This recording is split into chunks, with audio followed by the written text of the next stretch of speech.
Patrick, thank you for letting us come into the training ground. Your home. Home, this is where I spend most of the time.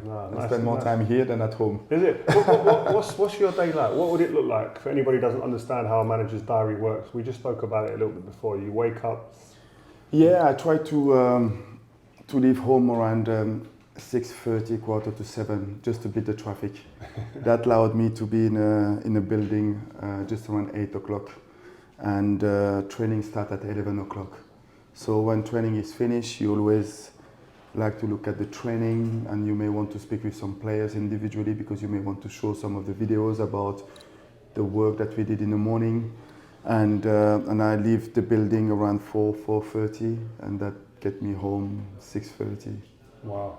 So you see the children for an hour and a half maybe before Yeah, bed? having a dinner with the kids, and then put them to bed because they have to wake up early to go to school. So that is why you spend majority of your time in a building here. Wow. So mentioning because we're here on behalf of Vieira, a social media platform, and it's interesting when you talk about your children. What's your relationship with your children and social media? This is where she's 11 years old, and she has a mobile phone, and now it's all about getting involved on social media because her friends from school have the social media. So it's not something that I'm keen at, but it's really difficult because sometimes, yes, she can be in a room in a mobile phone and she can go to any kind of social media, and you don't know what she will find, you don't know what she will get. I mean, that's one of the reasons I got involved with Vieira, because it doesn't have toxic behaviour, no hate on there. Those elements are what scare me with my kids. My 11-year-old daughter the same. So that was one of the pleasing aspects of Vieira. But I think it's quite really good because I believe that social media and all these big companies have responsibility to control what's going through the social media. So if you're talking to me about the one that you are creating, yes, that is something positive. Perfect. You understand what I mean? Yeah, because we just want to protect our kids, and it's difficult to control everything and to fully protect her. Especially when you're working. Like every parents are working, Yeah. so you're not there a lot of the time. Yeah, you're not there all the time, and you want her to have a certain liberty, I would say, and kids of her age have a phone, so sometimes they have this kind of WhatsApp group where they are connecting to each other and talking to each other, and I think that is part of life, and especially of today's life. We are too old for that, but today's life is about the way to communicate. So you will want her to, but at the same time, I will want to protect her though. No, it's true. So in terms of social media, how do you think you would have dealt with social media as a player? Would you have had it? Would you have been on it, active, or would you put it to one side? To be honest, if I was a modern player today, I will do like everybody else. I will have social media because that is part of our life today. Every player have it and they all using it. Maybe you will use it in a different way, so some of them will use it in a different way, but that is part of our life. Players today, they going to their phone, and first things they will do is going to look at the number of followers that they have, or they may gonna send a picture. They want to communicate with their fans. That is part of the life today. So I believe that if I was a player today, I would be like everybody else. I would use this. Racism has impacted many people's lives. In your career, in your life, can you point to any situations that impacted you greatly? Yeah, when I was a player and when I was playing in Italy, we played in Florence against Fiorentina, where with Sule Mutari, we were abused by the fans, and it was like heavy, like the monkey noise they were making every time we touching the ball, and that was really tough. That was really difficult one. And of course, when I was coaching the EDS team with Manchester City, we went to a training camp, and one of my players were actually abused by the opposition team. So we stopped the game, and I went to speak with the coach in the opposition team, and I said to him, listen, you have to take these players out because we can't play in this kind of situation. So he didn't want to do it. So we just walk out. We walk out of the game. We stopped the game. We went back to the dressing room, and I called Manchester City, the hierarchy, and I explained to them the situation, and they fully understand it, and they back me up and make me understand that was the right decision. So I was really pleased that we made that decision. Did you get much support in your career of how to deal with racism or these situations? You don't get support. And of course, the situation with Manchester City, the support was really positive for Manchester City Football Club. When I was playing for Inter, you don't get the support because playing, an example in Italy, they are behind. You understand what I mean? Yeah. Socially. Socially. Because you're looking at the country and you're looking at the country that they colonize, and they are behind France, they are behind England. So the support in Italy wasn't great at that time, and it's still not great. What kind of things do you think could be put in place to kind of help that for the current players especially? You've got social media, there's so much more avenues direct to players. I think we are in a situation where there's a lot of talks, but not too much responsibility has been taken. And when you're looking at all those big platforms who just say that, well, we can't control it, it's a lie, they can control it. But what we really need, I believe, is the politicians to make a decision about which kind of sanction that we will give to those platforms who are not taking responsibilities. And you're looking at footballs and you're looking at the responsibility of UEFA, FIFA, federations. I think everybody is hiding behind the game on himself and not taking really responsibilities. And something that I think is quite really good in this country is that fans has been banned for life attending to games if there is any kind of racist behavior. And that is a massive step forward. And I hope that different countries worldwide will follow that. Do you see England as the country that's probably most progressive in that sense? Still with work to do? There's still work to do, but I believe that You played in Italy? I played in Italy, in France.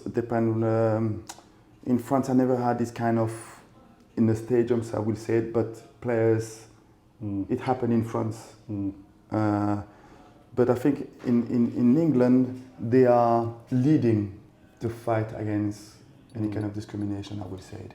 And I strongly believe that politics has to get involved if that is really part of their agenda. You understand what I mean? Yeah, and I think that is not their priorities. So, especially in recent years, and even in the past, if you have any other examples, which players have you been most proud of in terms of standing up for racism? Either via social media or normal media? No, I think the one that I think make a big change was Boateng. In Italy? In Italy, when he worked off the field. And that was a really strong message, a really powerful decision. And Samuel Eto'o as well makes some really strong statement. And if I have to mention, I will mention those two players at the time who I believe make some powerful It takes decisions. strength, that, doesn't it? It takes a lot of strength and courage. It takes strength, courage, because you are by yourself. You are by yourself, and there is nothing worse that when you want to work off the field and then you have players around and come to tell you, oh, it's okay, don't worry, keep playing. You understand what I mean? Because that's not the right things to do. It's true. And I think it's, and it's wrong. I'm going to lighten the mood a little bit. If you could wind back the clock and say, you don't want to have a career as a manager or a career as a player, which would you take? Which is more enjoyable? When you get the 3 points at the end of the day, I will play. Yeah? I will play. I thought that. I will play. It's more easy to play. It is more easy to play. Why? Because it's a different kind of stress, pressure. Because you're not looking old though. You're not looking old. You're looking good. This guy's looking good, man. No, but because when you play, you feel like you can control what's going on in the field. You know, you can have an impact on the result. And of course, as a manager, you have a plan in a week, and you do what you need to do. You have your game plan. You have the plan that in a week, how do you want to approach the game? And you're thinking about, okay, if you win, this is how things are going to go. If you lose, this is the change that you're going to make. You cover everything, but you're still not on the field. And that is the difficulties. And of course, there is as well, you know, when you win when you are a player, you win and you lose, you go home. And of course, when you don't win, you'll be, what's going on? And you'll be upset, you don't gonna sleep on the night, you get frustrated, but then you just think about the next one. But there's no negative pressure around coming to you. You build up your own pressure, you understand what I mean? Yeah. But when you are a manager, when you lose, when you don't win, when your team don't play well, there is the... It's just on you like it's coming from everywhere. Yeah. And then you have to be in, not a bubble, but you have to take it and take what you need, and just, you have to listen to, this is constructive, so I can take it, although that's not a constructive, I put it on the side. So you have to be surrounded by the good people who bring you positiveness, you know, when things are negative around. So that is the difficulties as well. Yeah. And that's why it's much easier to play than to coach, because everything around is really difficult to manage. How do you switch off? How does Patrick Vieira switch off from all of that pressure, the demands of the club, the fans, the demands The from thing is itself? that you don't switch off. It happened at time when I'm at home and having a dinner with my kids and my wife, and you're having a conversation, and then you're just thinking about what's the session and what you will want to do tomorrow, and what's the message you want to give to the players, or what you're going to say to players that you want to speak in a 1v1. So your mind never stopped. So I'm having a conversation with the missus, and she's talking to me, but my mind is somewhere else. My mind is in the training ground. And is she saying, Patrick? Yeah, but it happened when I said, oh. Because you can't switch off, because you want to anticipate what will happen tomorrow. So you're planning what you're going to say, how you're going to say it, to who you're going to say it. And this is why we were talking earlier on, you can't be 50-50. It's all or nothing. Yeah. So when you decide to go into that job, you have to understand that it will eat your brain. And I'm quite lucky because my wife understands it and she likes the game, I will say it. And that allowed me to manage it in a better way. Oh, you're lucky. Patrick Vieira, when we speak about Patrick Vieira, you speak of leader, immediately comes to mind. What type of leader are you? I think you have the leaders who are quite loud like Tony Adams. Tony Adams was really vocal on the field, in the dressing room, by his posture. He was loud, and he was a positive leader as well, like I like to call positive leader. And I was a little bit the opposite. I will be leading by the way I express myself on the field. Tony will lead by his voice and his presence, and I'm going to lead with the tackle that I will make, showing an example to the teammates. I'm more this kind of leader, I will say it. I will talk in the dressing room, but I will not going to be the one who will shouting, and I will be more calm and express positiveness, frustration, but more with people feeling, I would say. You understand what I mean? And what about as a manager? As a manager, I'm quite really calm, honestly. It happened, of course, that I lose myself. And I think it's about the dressing room that you have, and And to be honest, I've been really lucky because I had some really good managers from Arsene, Mourinho, Capello, Roberto Mancini. So they were all different. But what they had similar to each other was the way that they were managing a dressing room. They knew the dressing room that they had and how they were conducting themselves. Right, my last question, nice and light. Patrick Vieira has to pick his five-a-side team. The best players he played with. So you give me a five-a-side team. You know what? Every time I seen this kind of quote, and it's a really difficult one. I can understand how it's really difficult because from Arsenal, from Juventus, from even before Arsenal I was at AC Milan, and AC Milan I was with AC Milan. I opened the first day the training ground, and when I went inside the dressing room, it was Costa Curta, Baresi, Maldini, Eranio, George Weah was there, Desailly, and you know, no, but honestly, it was like it's a dream come true. Yeah. You understand what I mean? So it will be really difficult, even if I try to. Come on, give me five, Pat. Come on, you can give me five. I'm not going to put myself in a team. Okay. I will have to go. I'm going to choose one player in each team then to make it more easy. I will go with Vieira Henry from Arsenal. Why? Because Thierry was, at that period, he was one of the best, if not the best player in the Premier League. Because he can win games by himself. Then after I went to Juventus, I will go for a defender and I will choose Cannavaro.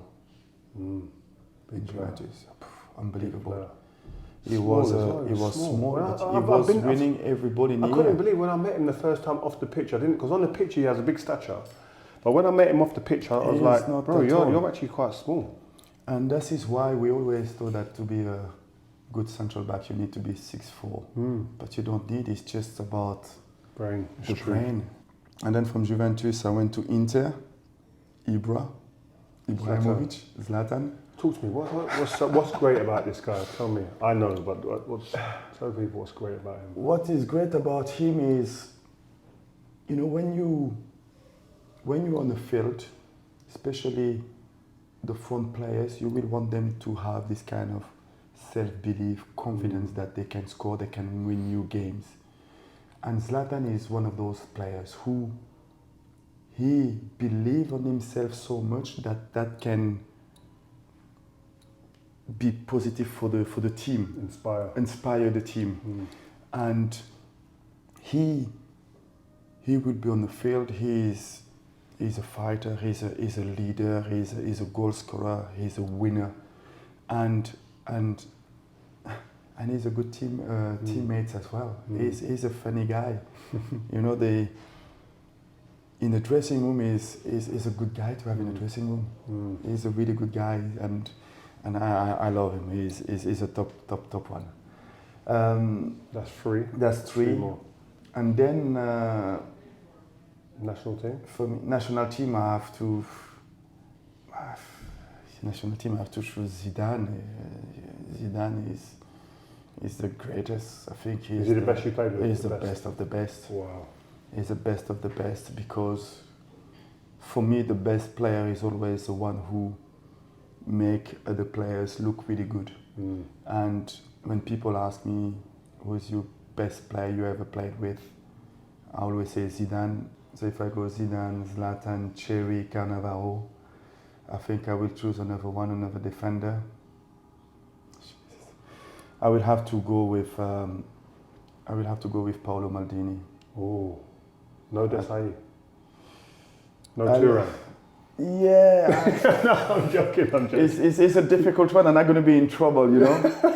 But I have to choose Maldini because I tell you, when I opened this dressing room and I was 18 years old, coming from Cannes. How did you feel walking in there, man? It's a dream come true because those guys, I was watching them on the TV and winning the Champions League, the Scudetto. Intimidated or? Intimidated, yes. Because the jump was massive. I went from Cannes to AC Milan. Wow. So opening the dressing room was, and then Maldini is not just about the players, it's about the man as well. He was unbelievable. He was such a nice person, and he always helping to help you to grow as a man and as a player. And I admire him because he had an unbelievable career. For me, he was the best left back ever, you know. So that is the 5 names, but I can give you Roberto Baggio because he was there when I was at AC Milan as well. There's too many players. Well, we've got 5. I'm happy I got that 5. Yeah, Well, and 5 good friends as well. So it's good.